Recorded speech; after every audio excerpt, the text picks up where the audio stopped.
দর্শক, আপনারা যেমনটি দেখছেন যে বাম গণতান্ত্রিক জোট তারা কিন্তু এই কোটা বিরোধী আন্দোলনের সাথে একতা পোষণ স্লোগান দিচ্ছেন।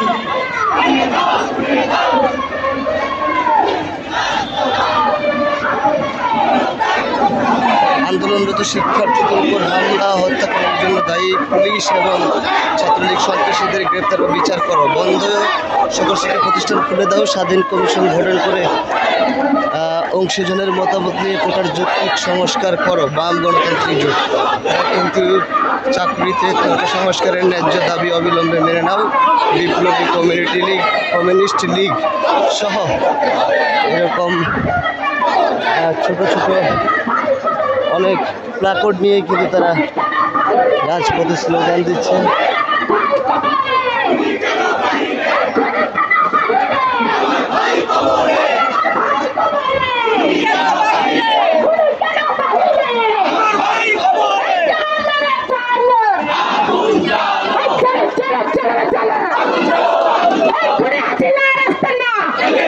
Hey,